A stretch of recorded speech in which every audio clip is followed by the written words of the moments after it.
Como representante del Santo Padre en España, acojo sentidamente la invitación presentada con el reconocimiento del Papa Francisco por este hermoso gesto de comunión y de afecto, y sobre todo de manifestado propósito de iluminar nuestro compromiso cristiano en la siempre pendiente tarea de cooperar en la evangelización. Muchas gracias en nombre del Santo Padre y su bendición. Empiezo con una advertencia. Siento inadecuado hablar de la evangelización porque tenemos muchísimos expertos sobre el tema, sobre todo en España, que pueden tratarlo mucho mejor que el nuncio. Pero sí, también es verdad que hay un solo nuncio en cada país. En España hay solo nuncio, y con la hermosa introducción de don José Andrés sobre qué hace un nuncio, creo que también podría ser útil, sino interesante también, podemos decir, compartir una cierta visión, un cierto punto de vista que podría ser un poquito diferente que los de los expertos en materia. Creo que en primer lugar, porque como filipino no soy en un cierto sentido primariamente misionario, sino yo soy beneficiario de la evangelización, beneficiario de la enorme labor de evangelización de los misioneros españoles en Filipinas a través de los siglos, misioneros que nos trajeron la fe cristiana, la herencia más importante que España dejó en las Islas Filipinas. Ahora en España hay un legado del romano pontífice que es filipino, lo que viene casi a concluir que como en el caso de la circunnavegación de Magallanes y Elcano, por la cual el Evangelio llegó a las Islas Filipinas, la fe también ha dado la vuelta al mundo. Por tanto, participar en este acto sobre educación y evangelización es para mí una razón de muy honda satisfacción. Además, creo que pasando mis últimos 33 años vagando por el mundo, podríamos decir, al servicio de la Iglesia Universal en más de 10 países, y también 15 años en la Secretaría de Estado en el Vaticano y antes las Naciones Unidas. Creo también que estas experiencias me han dado muchas ocasiones de misión, debemos decir, formas de misión que son particulares, formas de ejercer la proclamación del Evangelio ante países que de seguro no son cristianos. Concluyo mi advertencia afirmando que no ha sido mi intención de justificar mi ignorancia. Ahora vamos al tema. ¿En qué consiste la evangelización?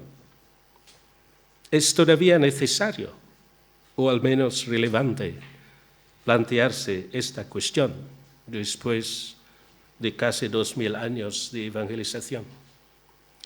Si estamos en una época de crisis de fe, de crisis en su transmisión como una de sus causas fundamentales, creo que es todavía necesario, si no es indispensable, afrontar esta cuestión. ¿En qué consiste la evangelización?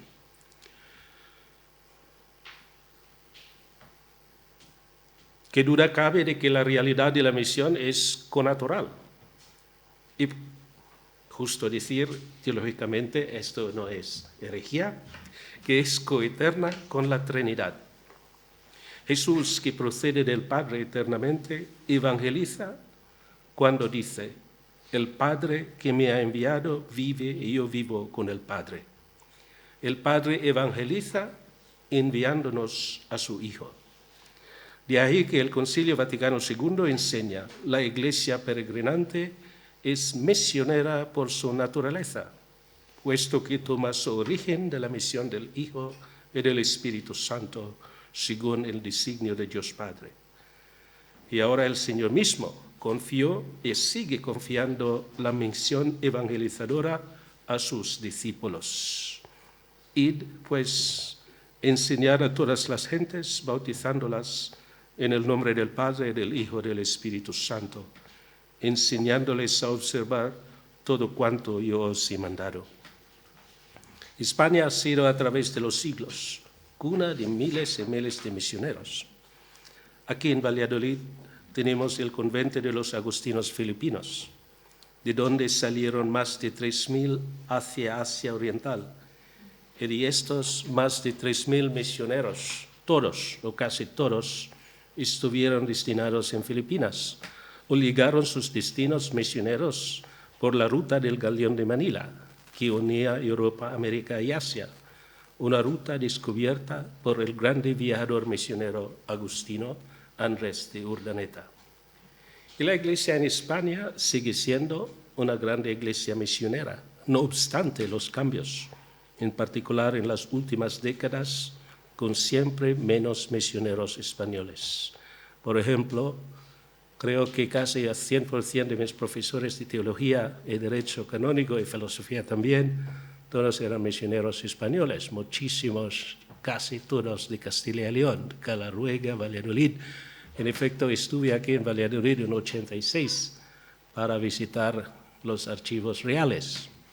Y sí, un poquito de curiosidad, especialmente en aquel año yo sabía que está en este archivo, creo, los documentos que podemos decir prueban que Santa Teresa de Ávila, el padre de Santa Teresa de Jesús, era judío. Entonces a mí era una curiosidad. Entonces, sí, continúa o sigue siendo una iglesia misionera, pero sí, no como en los siglos pasados. Según los datos de las obras misionales pontificias, España todavía envía 11.000 misioneros a territorios de misión, pero hay siempre menos. Ya en 2018, de los 50 misioneros que salen para la misión, 200 regresan.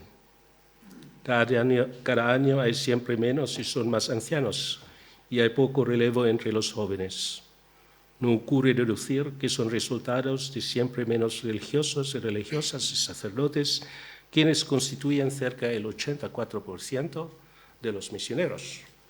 Y la crisis en la obra de evangelización y en la transmisión de la fe halla también aquí una de sus causas principales. Respecto de nuestro tema, el documento más programático del pontificado del Papa Francisco es la exhortación apostólica Evangelii Gaudium, la alegría del Evangelio sobre el anuncio del Evangelio en el mundo actual. Por supuesto, ese es solamente uno de los grandísimos documentos en la serie, podemos decir, y si desde el Vaticano II con adyentes, hay muchísimos otros documentos. Cada pontificado ha tenido su grande documento sobre la evangelización. Como podemos mencionar, el Evangelio Nunciante de Pablo VI, o la Redemptoris Missio de Juan Pablo II, que fue seguramente una grande encíclica sobre la validez permanente de la obra misionera de la Iglesia. Esto, con este Papa, esta exhortación apostólica es seguramente su documento programático. El Papa, en esta exhortación apostólica, establece la su prioridad de pontificado, a saber, evangelizar, porque evangelizar es la primera y principal tarea de la Iglesia. Su más grande desafío es que debe ser paradigmático de todo lo que hace la Iglesia. Sueño una opción misionera, dijo el Papa, capaz de transformar toda la Iglesia en cauce adecuado para la evangelización del mundo actual. Cada órgano eclesial, cada diócesis, como Valladolid, cada parroquia, escuela, universidad católica, hospital católico, banco de alimentos, cada asociación de fieles, como es la Asociación Católica de los Propagandistas, cada grupo de jóvenes católicos o club de personas mayores, etcétera, etcétera, está llamado a esta transformación misionera. Podemos hablar de evangelización de muchas maneras y las fuentes sobre el tema sobreabundan. He mencionado solamente los más grandes documentos del magisterio. Y tenemos miles, podría ser, de libros sobre la misión y sobre la obra misionera de la Iglesia. Hay también muchísimas disertaciones de doctorado, etcétera, etcétera. Pues para limitar la amplitud de mi reflexión, permítanme hablar de evangelización bajo 3 claves que podemos identificar en el magisterio actual, el magisterio del Papa Francisco. A saber, la primera clave que me gustaría hablar es evangelización y la misericordia. Gracias, señor consejero, por haber mencionado. No hemos concordado nuestro discurso. Realmente es verdad que, especialmente bajo este pontificado, la cuestión de la misericordia como expresión de la fe cristiana, como expresión del Evangelio, es fundamental. La segunda clave es evangelización y Eucaristía. Y la tercera clave, lo que es, podemos decir, más actual en estos días, evangelización y el estilo, la vivencia sinodal de la Iglesia. Primera clave, evangelización y misericordia. El Papa Francisco ha subrayado una prioridad particular dentro de todos los esfuerzos de evangelización de la Iglesia. Quiere que llevemos a Cristo y la gran alegría de su buena nueva a lo que él llama las periferias, aquellos que están en las afueras, aquellos que, aunque habiten en medio de nuestras ciudades, decimos espontáneamente que están al final del mundo, aquellos que están, en definitiva, alejados de Cristo y de la Iglesia. El Papa busca atraerlos hacia el corazón de la solicitud amorosa de la Iglesia. ¿Cómo? Es lo que el Papa Francisco llama el kairos de la misericordia.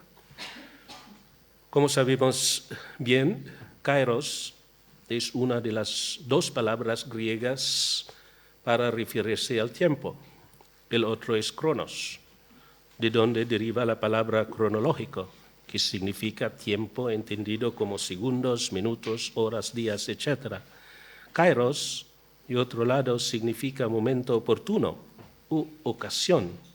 Y cuando el Papa nos dice que hoy es un kairos de misericordia, nos está diciendo que ahora es una ocasión grande, es una ocasión, un momento especial en el que el mensaje y las obras de misericordia deben caracterizar la presencia de la Iglesia. Entrando por la ciudad he visto una grande publicidad, Dreaming of You, soñando de ti, y pues Kairos Homes. Esto es, Kronos Homes, no Cairo, Kronos Homes. Entonces esto me hace recordar también que en Valladolid hay viviendas de una empresa, creo que se llama Kronos, el tiempo. El Papa en su carta para introducir el Jubileo Extraordinario de la Misericordia en 2015, dijo: ha llegado de nuevo para la Iglesia el tiempo de encargarse del anuncio alegre del perdón. Es el tiempo de retornar a lo esencial para hacernos cargo de las debilidades y dificultades de nuestros hermanos. La Iglesia tiene la misión de anunciar la misericordia de Dios, corazón palpitante del Evangelio, que por su medio debe alcanzar la mente y el corazón de toda persona. En nuestro tiempo en el que la Iglesia está comprometida en la nueva evangelización, el tema de la misericordia exige ser propuesto una vez más con nuevo entusiasmo y con una renovada acción pastoral. Es determinante para la Iglesia y para la credibilidad de su anuncio. En su primera homilía dominical, el Santo Padre planteó en marzo de 2013, planteó estos 2 temas principales de su pontificado: evangelización y misericordia, de modo conjunto, como ahora educación y evangelización. El Papa dijo a una abarrotada iglesia de Santa Ana en Vaticano, que es de los agustinos también, administrada por los agustinos, justo dentro de las puertas del Vaticano, que Jesús tiene este mensaje para nosotros: misericordia. Pienso, y lo digo con humildad, dijo el Papa, que este es el mensaje más poderoso del Señor: misericordia. Fue Él mismo quien dijo: no he venido por los justos, sino más bien vine por los pecadores. Predicando de nuevo unos meses después, el Papa Francisco de nuevo subrayó este evangelio de la misericordia. Dice que cuando Jesús curó a un enfermo, no era solo un sanador. Cuando enseñaba a la gente, no era solo un catequista, etcétera, etcétera. Todas estas, dijo el Papa, son solamente signos del milagro más grande, el perdón de los pecados. El magisterio del Papa sobre la importancia fundamental de la misericordia en la evangelización es muy rico y denso, y por razón de Cronos me abstengo ahora de citar más palabras suyas. Pero creo que podríamos faltar a reflexionar sobre el poder y la belleza de la misericordia en la vocación del Papa Francisco. Creo que todos nosotros, casi todos por lo menos, hemos ideas y no hemos leído la primera entrevista del Santo Padre a esta revista de los jesuitas, Civiltà Católica, que está también, por supuesto, traducido en muchas otras lenguas. Y en esta entrevista el Papa nos cuenta su experiencia de la misericordia de Dios. Su vocación como sacerdote, como religioso, nació en el confesor, en el confesionario, de donde el joven Bergoglio, de 17 años, salió con los planes de vida completamente cambiados. La experiencia de la misericordia de Dios en la confesión fue tan poderosa que sintió que Dios lo llamaba a ser sacerdote para poner esa misericordia también a disposición de los demás, etcétera, etcétera. Nos lo sabemos la historia. Es casi para decir en esta historia que el Papa ha llegado a ser Papa por la gracia de la misericordia de Dios. Sí, por eso nosotros leemos en su lema episcopal y luego papal, miserando atque eligiendo. Es un poquito difícil traducir en lenguas modernas, pero eso significa que el Señor nos llama así en el acto mismo de tener misericordia para nosotros. Y de este modo transformarnos para que nosotros mismos podamos ser también nosotros apóstoles de su misericordia. Esta conexión entre haber recibido misericordia y haber sido llamado por Dios a proclamar y compartir esa misericordia con los demás nunca ha abandonado al Papa Francisco. Sí, por eso, con esta experiencia fundamental de su vida, él, como programa de su pontificado, pone delante a nosotros esta interconexión fundamental entre, podemos decir, la eficacia de nuestra obra evangelizadora y misericordia. No podríamos ser eficaces en nuestra evangelización si no hay misericordia, porque, repito, todas las obras del Señor están en esta clave.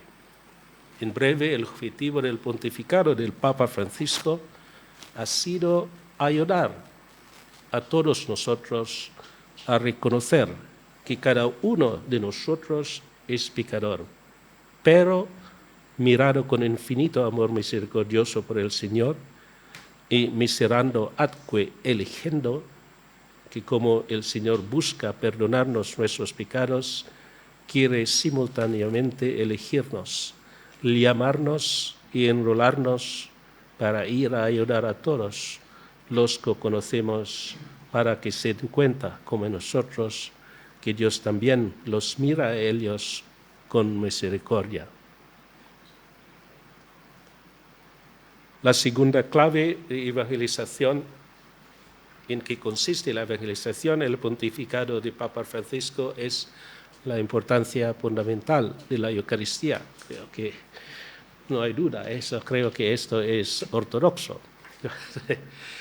No solo la Eucaristía es la cumbre de la evangelización, sino también la expresión de la misericordia y la fuerza dinamizadora de la sinodalidad, en cuanto que se trata de Cristo que se entrega en gesto de amor en su sacrificio.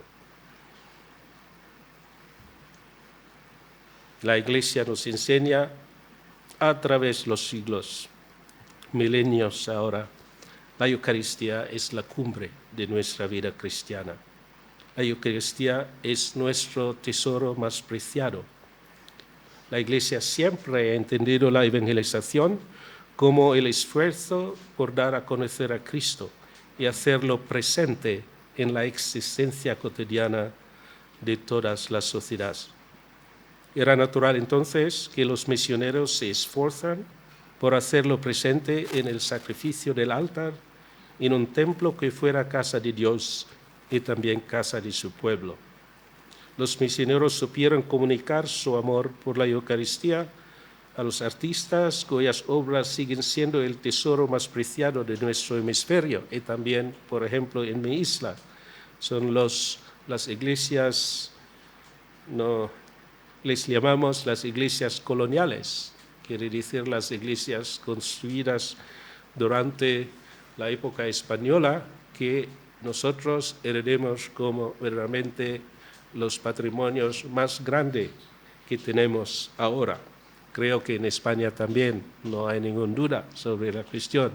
Uno va en Córdoba a ver la mezquita catedral, uno va en Sevilla a la Sagrada Familia, a la Virgen del Pilar, etc. Y nosotros, todas estas obras artísticas por la gloria de Dios en la Eucaristía, nos siempre superan. Ahora no somos más capaces de construir toda esta grandiosidad, no obstante que tenemos mucho más dinero. Pero sí que este es también el espíritu de la evangelización durante todos estos siglos. La gloria de Dios. Hacemos a conocer esta gloria de Dios a través de la Eucaristía en un templo digno del Señor. Creemos que la Eucaristía contiene toda la riqueza espiritual de la Iglesia.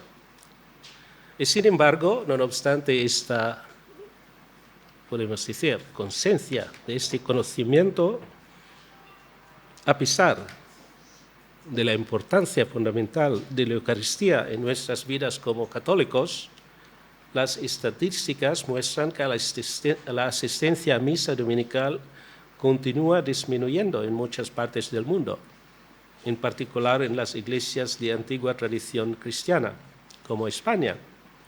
¿Cuáles son las causas de este desinterés o incluso abandono de la Sagrada Eucaristía por parte de muchos fieles católicos?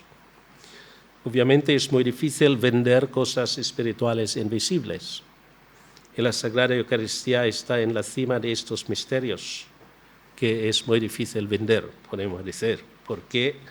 Como nos dice Santo Tomás, porque los ojos no pueden ver, los oídos no pueden oír, la nariz no puede oler. En una sociedad existencial, podemos decir, una sociedad de experiencia, estas realidades espirituales verdaderamente son muy difíciles a ser percibidas por la gente. Entonces, desde el principio, la Eucaristía ha sido siempre difícil. Basta pensar a los milagros eucarísticos, podemos decir, a las multiplicaciones del pan de parte del Señor. La gente abandonaba al Señor después que el Señor diera este enseñamiento, que yo soy el pan vivo bajado del cielo. Todos lo abandonaron, porque esta formación, como dice el Evangelio, era muy difícil de aceptar. es así también en nuestro tiempo, pero creo también que tenemos culpa nosotros, porque hay un abandono o un amor menguante por la Eucaristía. Nosotros, obispos y sacerdotes, por ejemplo, debemos preguntarnos si hemos explicado bien la doctrina de la Eucaristía a nuestros fieles, o si hemos ayudado a los catequistas a situar la Eucaristía en el centro de su misión evangelizadora. También los padres y los profesores deben preguntarse si han hecho lo suficiente para transmitir a las generaciones jóvenes el amor por la Eucaristía. También fallamos por nuestro comportamiento ante la Eucaristía. ¿Se imaginan el efecto que tendría en los fieles si un obispo o un sacerdote recorriendo una iglesia sin dar ningún signo de reverencia al Santísimo Sacramento? Esto es también mi experiencia. Ando también en varios momentos de mi vida, también en varias partes del mundo, ver un obispo o un religioso o religiosa que entra en la iglesia sin hacer ninguna reverencia al tabernáculo es verdaderamente casi escandaloso, podemos decir. Es un grande acto de educación, un grande acto también de deseducación, podemos decir. Entonces son fenómenos, son prácticas que a veces no somos siempre conscientes, pero sí, son actos que disminuyen nuestro amor por la Eucaristía. Hay también quienes, especialmente en el contexto del movimiento ecuménico, hay quienes entre nosotros también que enfatizan demasiado la Eucaristía como un momento fraterno, como un momento de agregación, dejando en la oscuridad el misterio. Hay sacerdotes que al enfatizar la misericordia de Dios minimizan la necesidad del perdón de Dios por los pecados graves antes de recibir la Sagrada Comunión, etcétera, etcétera. Son prácticos, son cosas que muchos de nosotros observamos cada día. Entonces, creo que la disminución de la reverencia del amor por la Eucaristía por parte de tanto de los sacerdotes como de los fieles es una de las principales causas de la crisis de la fe. Entonces, en este tema de evangelización, creo que no hay evangelización eficaz si nosotros, especialmente los responsables, primos responsables de la evangelización, de la obra evangelizadora, no tenemos o no volvemos a este amor grande y profundo por la Sagrada Eucaristía. El Papa vuelve a insistir en ello. Dice, esta mañana, mientras celebraba la Eucaristía, pensé mucho en esto, porque es lo que nos da la vida. La Eucaristía, de hecho, es la respuesta de Dios al hombre más profundo del corazón humano, al hambre de vida verdadera. Lamentablemente, a día de hoy, a veces, entre nuestros fieles, alguno cree que la Eucaristía sea más un símbolo que la real y amorosa presencia del Señor. Esto es la realidad, y entonces, para evangelizar como se debe, podemos decir, tenemos que volver a este grande amor eucarístico. El objetivo primordial de la nueva evangelización es reavivar las llamas agonizantes de nuestro amor por el Señor y comencemos con una renovada devoción y amor por la Eucaristía. Y finalmente, la tercera llave que quiero hablar un poquito es la evangelización y sinodalidad. Por supuesto, sinodalidad no es una nueva realidad en la Iglesia, es también de la naturaleza de la Iglesia. Pero esto, por supuesto, ahora vuelve con fuerza gracias a este sínodo, gracias también a todos los homilías, a todas las homilías, discursos del Santo Padre que hablan de sinodalidad. Especialmente para uno que trabaja en un país como un país ortodoxo, hay siempre un sínodo, o también los protestantes en la Iglesia anglicana hay un sínodo. Por eso, esto es, por supuesto, tienen un otro significado del sínodo. O por lo menos tienen una otra práctica, una otra concretización de lo que es un sínodo o una sinodalidad. Por nosotros esto es también un desafío, porque ya, especialmente aprendiendo lo que es el sínodo en la Iglesia de Inglaterra o un sínodo en la Iglesia Ortodoxa, para nosotros volver a entender, a comprender bien lo que es la sinodalidad en el sentido de la Iglesia Católica no es fácil. La palabra sínodo, como lo sabemos bien, significa, el Papa lo repite siempre, caminar juntos, caminar con, hacer un camino juntos, para que juntos, con la luz del Espíritu Santo, podamos conocer lo que Dios pide a la Iglesia en cada momento, para llegar a hacer realidad la obra misionera de ligar a todos. Con las etapas del sínodo no se quiera dar a entender que estemos en un parlamento. También esto, el Papa muchas veces ha tenido que salir para que no sea que no tenga una comprensión, podemos decir, errónea de lo que es un sínodo para la Iglesia. Porque la Iglesia es una comunión, busca en común la verdad. Todos los miembros aportan los dones que cada uno ha recibido de Dios. Urge tomar conciencia de la corresponsabilidad. Eso es también la sinodalidad, es casi sinónimo con corresponsabilidad. Caminar juntos, según sus dones, según sus vocaciones, etcétera, etcétera. Cada uno de los bautizados, cualquiera que sea su función en la Iglesia, el grado de ilustración de su fe, es un agente evangelizador. Y la nueva evangelización debe implicar un nuevo protagonismo de todos, no solamente de los obispos, de los sacerdotes. El Papa también refiere siempre a un pecado, dice él, del clericalismo. A veces el clericalismo no es solamente un pecado de sacerdotes. A veces hay también laicos que son más clericales que los sacerdotes, en su sentido de iglesia, etcétera, etcétera.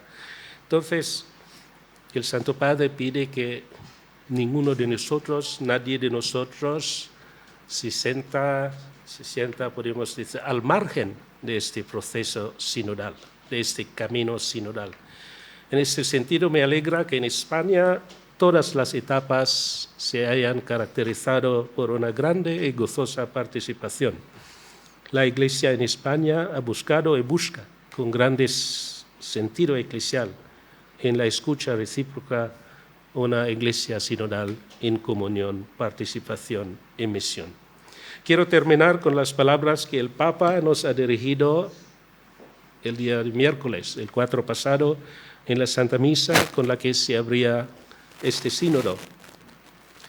El Papa decía, esta es la principal tarea del sínodo, volver a poner a Dios en el centro de nuestra mirada para ser una iglesia que vea a la humanidad con misericordia, una iglesia que tiene a Dios en el centro, porque así Jesús quiere a su iglesia, su esposa. Por supuesto, hay mucho más que hacer, hay mucho más que aprender, pero sostenidos por las oraciones de todos y nuestra común gozosa experiencia sinodal, caminando juntos, continuamos evangelizando. Muchas gracias por su atención.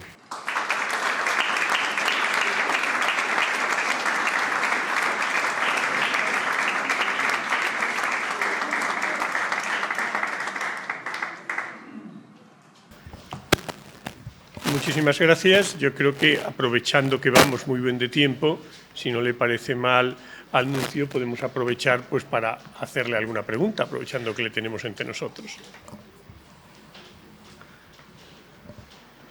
Gonzalo.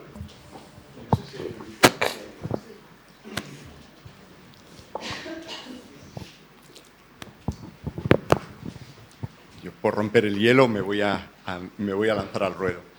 Muchísimas gracias. Muchísimas gracias, en primer lugar, señor don Bernardito, por el honor de tenerle aquí en Valladolid, por el privilegio de haber podido escuchar su enseñanza acerca de la evangelización y la educación. Yo querría saber su opinión, porque cuando se saca el tema de conversación de la evangelización, hay muchos cristianos que dicen, no, si yo ya menciono a Jesús. Cierto es que Dios le concedió el nombre sobre todo nombre, y que por lo tanto, al pronunciar la palabra Jesús, toda rodilla se dobla en el cielo y en la tierra del abismo, ¿no? Es decir, ¿basta para evangelizar simplemente la mención del nombre Jesús o se requiere alguna iniciativa más? Porque en definitiva la evangelización no es nuestra, es del Espíritu Santo, ¿no? Esa es una. Y la segunda pregunta, no sé si prefiere contestar y le hago luego la siguiente o le hago las dos, de continuo y responde si quiere. ¿Es posible evangelizar sin reconocer previamente, bien interiorizada previamente, tanto el señorío de Jesús como a Jesús como Salvador nuestro? Es decir, ¿podemos realmente transmitir un mensaje sin tenerlo vivo interiormente? O, bueno, cualquier labor como la va a completar el Espíritu Santo es válida. Creo que la primera, gracias Gonzalo. Por supuesto, la primera cuestión es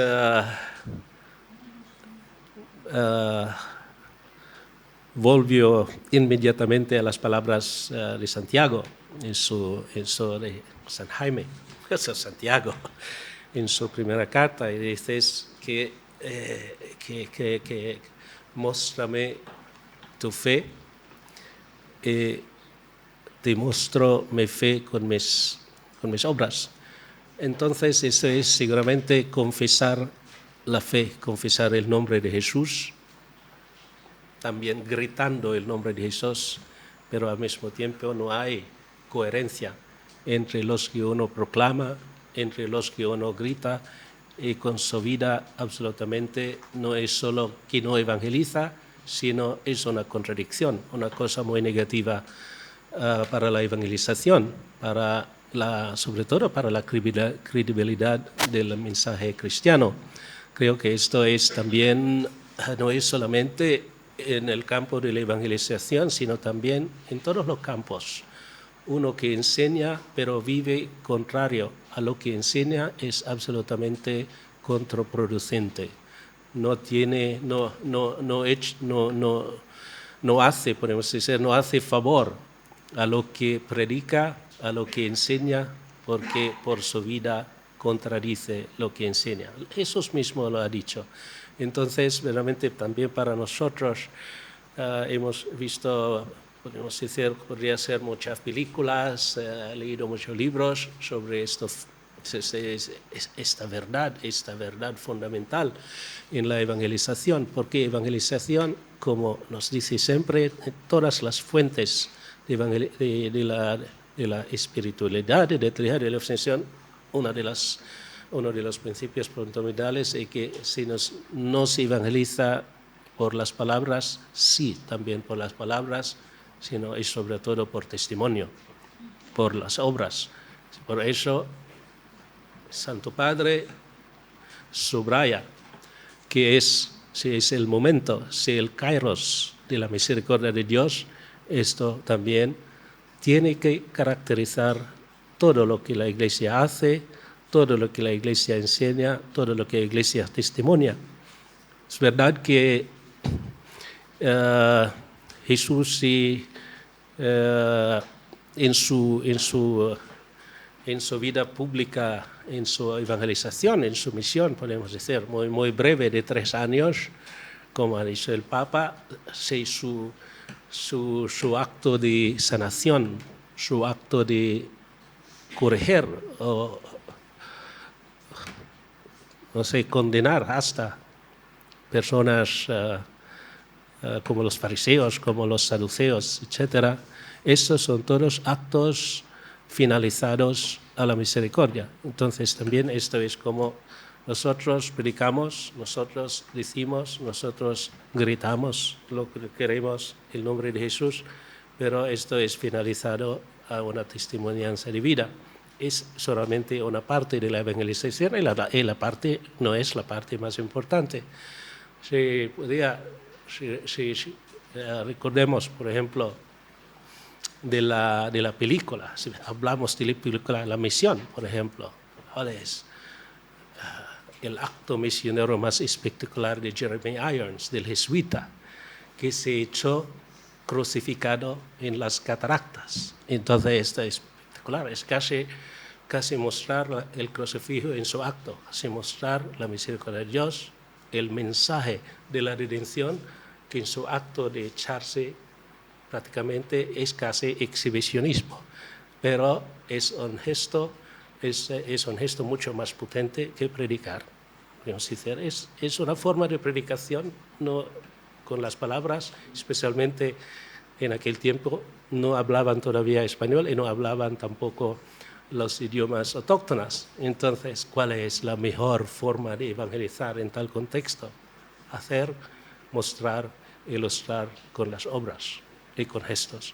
Yo también, siempre respondo muy largo, porque especialmente en la experiencia de la evangelización en las Filipinas, eso hay muchos españoles, casi todos, no piensan en este sentido, que la evangelización en las Filipinas no se hacía en español, porque unos días después de su llegada en Manila en 1581, el primer obispo de Manila tomó 2 decisiones después de haber convocado a los misioneros en 4 sínodos en 10 días. 2 decisiones fundamentales para la evangelización. La primera era la condena de la esclavitud y la liberación de los esclavos, porque en Filipinas también en aquel tiempo, como en todas las partes del Nuevo Mundo en aquel tiempo, no teníamos sacrificios humanos, como ahora se ve en Teotihuacán y en México. Pero sí que la esclavitud existía, creo que en todas las sociedades en aquel tiempo, porque hablando de derechos humanos, el concepto de derechos humanos verdaderamente viene de Salamanca, podemos decir, salió de Salamanca. Entonces, por supuesto, Francisco de Vitoria, Bartolomé de las Casas y también el primer obispo de Manila fue alumno de Salamanca, de Bartolomé de las Casas y de Antonio de Montesinos. Entonces, esto es importante, esto es ya la testimonianza, esto ya es obra. ¿Cómo hacer la evangelización? Mostramos esto. Los esclavos también son personas. Y la segunda decisión, que podría ser realmente interesante, es que la evangelización se cierra en los idiomas autóctonos, no en español. Por supuesto, la liturgia en aquel tiempo era solo latín, entonces no era tampoco el problema. 7 o 6 años después de la llegada del primer obispo, él mismo tradujo el catequismo, que es la doctrina cristiana, en chino, porque él sabía el chino, y en tagalog. Entonces esta es una manera. Creo que por esto que la evangelización en las Filipinas era tan sereno. Digo siempre que la tragedia más grande de la iglesia en Filipinas, que después de 5 siglos de evangelización no tenemos tampoco un mártir. No hemos matado a nadie. Mientras en otras partes del Asia todos los que llegaron a ley, todos fueron mártires. Tenemos 2 santos filipinos, todos 2 mártires. El primero, Lorenzo Ruiz de Manila, pero martirizado en Japón en 1636 durante la segunda persecución muy dura de los samuráis. Y el segundo fue martirizado en Guam. Entonces, podemos decir, le enviamos fuera para ser martirizados, porque en Filipinas no somos capaces. Realmente son maneras de evangelización que a mí a mi reflexión, podemos decir, realmente fueron muy, muy eficaces porque eran más obras que palabras. Y creo que en este sentido. El segundo es también más o menos la misma, la respuesta es más o menos el mismo principio. Santo Tomás nos dice, no podemos dar lo que no tenemos, lo que nos poseemos. Realmente no esto es el principio, que no podemos dar, no podemos evangelizar sin verdaderamente creer que Jesús es nuestro Salvador. No podemos evangelizar si no creemos en el Evangelio, pero de hecho hay muchísimos que evangelizan que no verdaderamente no crean. Es por eso que hay una incoherencia entre lo que predican y lo que actúan, y lo que como viven. Esto es, creo, es siempre en este mismo principio. Gracias. ¿Cómo ayuda los movimientos nuevos en esto que está pasando en España o en el mundo también? No. ¿Cómo cree usted que está ayudando los movimientos nuevos que sabe para la evangelización en España y en el mundo? Sí. Gracias. En cada época de la Iglesia, esta es, si no, basta, podemos decir, dar una mirada larga, una mirada rápida y larga de la historia de la Iglesia, que en cada época ha tenido siempre movimientos que eran podemos decir, realmente las antorchas de la obra misionera de la Iglesia, los periodos de los religiosos en los siglos pasados, eso era muy grande, los periodos de los movimientos. Ahora, por supuesto, podemos decir, ahora es la hora de los movimientos, es claro. Si uno va por las parroquias, si uno va por las diócesis, siempre es que el obispo, el párroco puede hacer las cosas verdaderamente, no quiero decir exclusivamente, pero en una larguísima medida a través de los movimientos, a través de las asociaciones, incluso en este sentido, a través, especialmente en Andalucía, a través de las hermandades y cofradías. Entonces, el sacerdote puede hacer lo que puede, o tiene que hacer lo que puede, pero no puede ligar a todos. Y son los movimientos que obran, que son los movimientos que proclaman. No quiero ser muy específico, pero sí, reflexionando sobre la historia reciente de la Iglesia en Francia, por ejemplo, la crisis de la fe en Francia también, sobre todo en Países Bajos, en Bélgica, mirando un poquito cómo esas iglesias pequeñas, iglesias particulares, parroquias, capillas, ermitas, sobreviven muy bien la fe gracias a nuevos movimientos. Por ejemplo, digo nuevos, por ejemplo, en nuestro tiempo, después del Concilio Vaticano II, ¿cuántos nuevos movimientos surgieron, nacieron por el impulso del Segundo Vaticano II? Entonces, a veces es difícil leer lo que sucede en la Iglesia en poco tiempo. Si uno echa una mirada larga y se ve un poquito más, creo, más claro cómo en cada época hay siempre, el Señor suscita siempre antorchas, fuerzas, nuevas fuerzas. Se puede imaginar cuando no pasé mucho tiempo en Francia, pero visitando un poquito estos movimientos como los movimientos nuevos en Francia son realmente los focolares ya de comunidades que están, podemos decir, que ya la práctica es ya completamente casi extinguida. Entonces, tener familias, grupos de jóvenes, también intelectuales. Basta dar una mirada también a la historia teológica, a la historia intelectual de la Iglesia en Francia o en España. Siempre, en cada época, hay grandes intelectuales que nos dan un cierto camino, una cierta orientación para ver nuestra fe, para resucitar nuestra fe. Entonces, no hay ninguna duda, y también Santo Padre lo dice siempre, que los movimientos seguramente es una parte del kairos de la Iglesia, es una parte de lo que el Señor pide a su Iglesia hoy.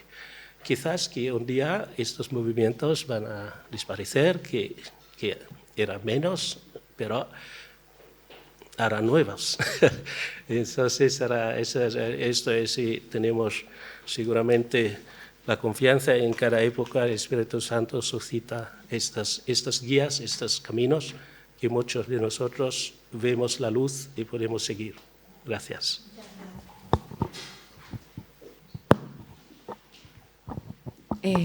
Bueno, muchas gracias. Estando totalmente de acuerdo con usted que si la Iglesia hoy es menos visible, la culpa es que no somos buenos cristianos y nuestras obras no están a la altura de lo que deberían estar, eso estoy de acuerdo.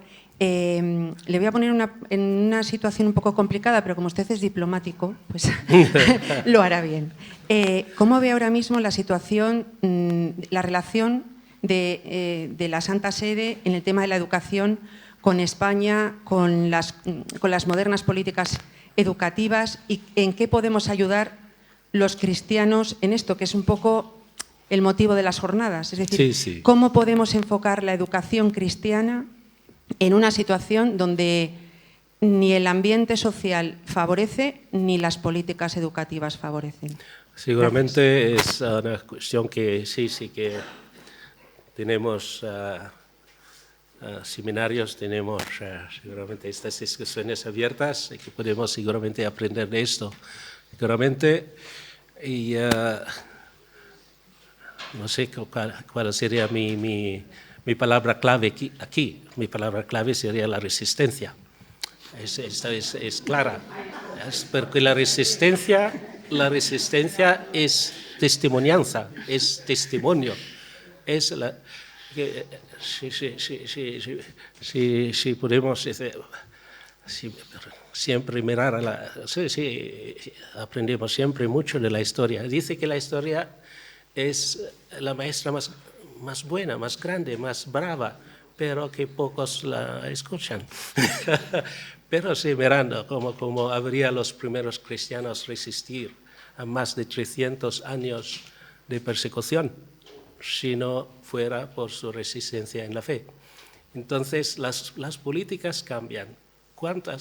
Cuando nosotros decimos que hoy es la situación más difícil de la Iglesia, no lo creo. Porque mirando a la historia, cuando hasta los papas tenían hijos. Esto hay que contextualizar. Pienso que podemos decir nuestra situación, cómo la Iglesia ha sobrevivido, cómo nuestras comunidades han sobrevivido. La palabra es resistencia, porque las políticas cambian quizás un día que... No quiero ser político, absolutamente. Digo solamente el hecho. Cuando, podemos decir, en su campaña electoral, el Partido Popular o los Vox dice que si ganamos vamos a eliminar esta ley sobre la educación. Podría ser que los kairos todavía no han llegado, por poco. Entonces, creo que tenemos que echar nuestra mirada muy, muy lejos, porque si creemos como cuando yo trabajaba en la Secretaría de Estado, en la sección para las relaciones con Estados, hace casi 8 años, el cardenal Sodano, después de 6 meses, este país no respondía, este país comunista no respondía. Sodano dice, sí, él hablaba así. ¿Qué piensan ellos? Ellos piensan en años, pero nosotros pensamos en eternidad. Entonces resistimos, esperamos y vamos a solicitar, pero no tenemos que perder aliento porque después de 6 meses este país no ha respuesto a nuestra propuesta. Entonces es también así en toda nuestra vida, que esa es la virtud de la perseverancia.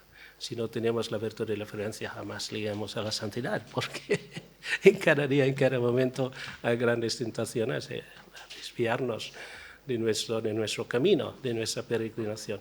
Entonces, podría ser que hay muchas palabras claves, pero creo que esto que me viene en mente ahora. Gracias.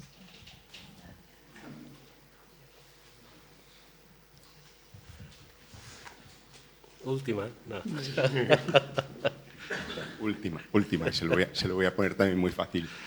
Me gustaría saber, entendiendo que la evangelización es un ejercicio de la caridad, del Señor, porque lo que recibimos hay que darlo, y lo que recibes gratis, además hay que darlo también gratis. Entendiendo esto es así, ¿existe algún límite para evangelizar?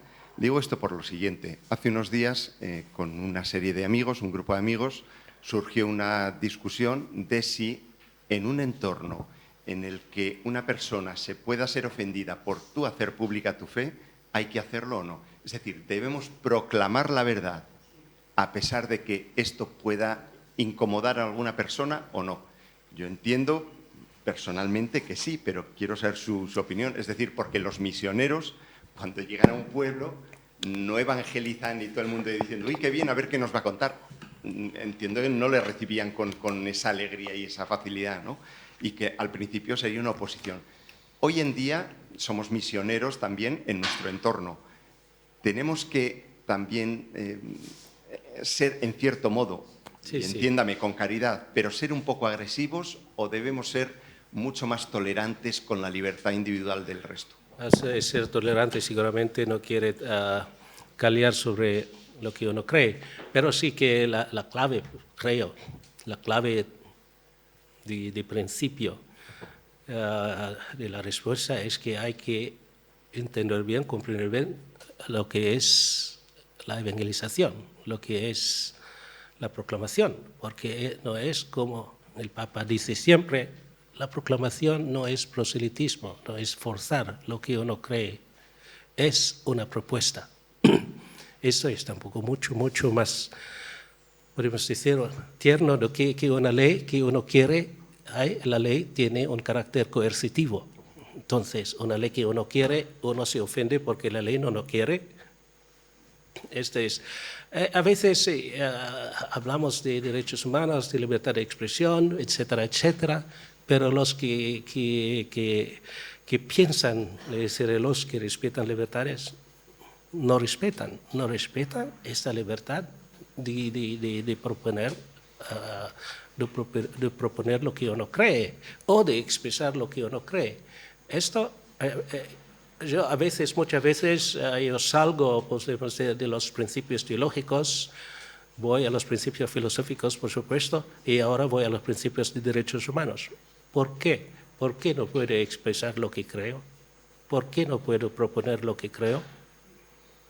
Es claramente esto es, como se dice, más claro que la luna plena en los derechos, en la Declaración de los Derechos Universales. Si por eso estos nuevos derechos lucha no simplemente, por ejemplo, las Naciones Unidas publicó, esto se llama esto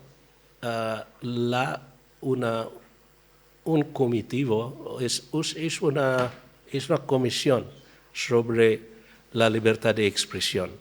Ahora, en su último informe, dice que hay que cortar las libertades de quienes que son contra el aborto, contra la ley trans, etcétera, etcétera.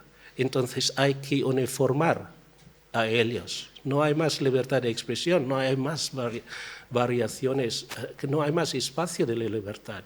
Eso es, creo que decir, si yo voy a decir ahora Cristo y uno de vosotros se ofende, podemos decir, excuse me, pero disculpe, pero esto no estoy imponiendo lo que cree, estoy proponiendo. Esta es un principio fundamental de la evangelización.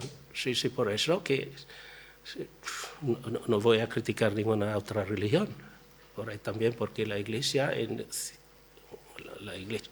en ciertos periodos también tenía, podemos decir, un método de evangelización muy, muy fuerte. Entonces, pero esto es muy difícil condenar la historia, por eso esta woke culture, esta damnación, memoria de todo lo que es del pasado, porque ya no están de acuerdo con nuestros principios y nuestras creencias hoy. Creo que esto es también muy, muy peligroso. No podemos, por supuesto, hay la verdad objetiva, pero esta verdad objetiva ha sido entendida la progresión de la comprensión del hombre. Esto es también la progresión de nuestra comprensión y vivencia de la revelación. No hay diferencia. La verdad de los derechos humanos, porque solamente en alta medioevo, casi ya la edad moderna, que el concepto de los derechos de las naciones surgió, y no porque antes. Y ya podría ser, ya tenía idea, ya tenía muchos principios, pero el hecho que fue que, podemos decir, se convirtió en un principio universal, no es desde los inicios, es solamente hace 500 años. Entonces, esto es también, creo que son criterios también para leer cómo podemos decir, un espacio de, no digo de la misericordia por el pasado, pero un espacio de comprensión cómo estas realidades, estas verdades fueron comprendidas en su tiempo. No digo que apreciamos todos lo que hizo en el pasado, pero tampoco que podemos condenar todos según los criterios de hoy. Creo que está claro. Por supuesto, tenemos que disculparse. ¿Cuántas veces el Papa se disculpe? Sobre todo, me recuerdo, estuve en Roma trabajando en la Ciudad de Estado durante el Grande Jubileo. En cuando Juan Pablo II pidió disculpas universal en nombre de todos los cristianos, de todos los católicos en igual manera. Y cuánta reacción, recelo, es de que no podemos... Primero que, sí, los errores del pasado, pero eran podemos decir, errores sinceros, podemos decir, son errores porque la comprensión de la cosa era así. El segundo es, ¿por qué tenemos que pedir perdón por los pecados que no hemos cometido? Entonces hay siempre reacciones. Y entonces por eso que también nosotros tenemos también este espacio de pensamientos, de lecturas de lo que hasta que el magisterio de la Iglesia dice. Hay lo que nosotros decimos siempre como principio. Hay una reserva mental hasta a lo que el Papa enseña. Eso, pero antes de tener esta reserva mental, tenemos que hacer esta disposición de aceptar, de acatar lo que enseña nuestra Iglesia. Por supuesto, si vamos a la teología más compleja de los dogmas, de las declaraciones infalibles, de las declaraciones no infalibles, pero declarado del colegio episcopal, por supuesto, junto con el Santo Padre y jamás con el Santo Padre, etcétera, etcétera, la doctrina social de la Iglesia, las proposiciones políticas. Cuando la Iglesia dice, ¿cuál es la mejor forma de gobierno? ¿Cuál es la mejor forma de...? Sí. ¿Tenemos una respuesta como Iglesia? No tenemos, hay libertad. Por supuesto, que dice San Pío XII, que dice, no tenemos, pero hay formas de gobierno, hay formas de política que son más coherentes con la naturaleza humana. ¿Cuál es? Quiere decir que la dictadura jamás podría ser considerada una opción legítima. La democracia, por supuesto, podemos decir, por supuesto, hay varios grados de democracia, es la expresión política más adecuada a la naturaleza humana. ¿Por qué? La democracia permite este espacio de libertad. Creo que esto es muy de sentido común. Como se dice, no ocurre un astronauta para entender eso. Esto es, creo que allí terminamos y mejores deseos a las discusiones. Espero que, por supuesto, los colegios católicos en España todavía tienen mucha fuerza. Los tiempos cambian, hay siempre menos religiosos que se dedican completamente a esta tarea. Y por eso que también debemos hacer el kairos de los laicos comprometidos para continuar esta misión educadora y evangelizadora de la Iglesia. Gracias.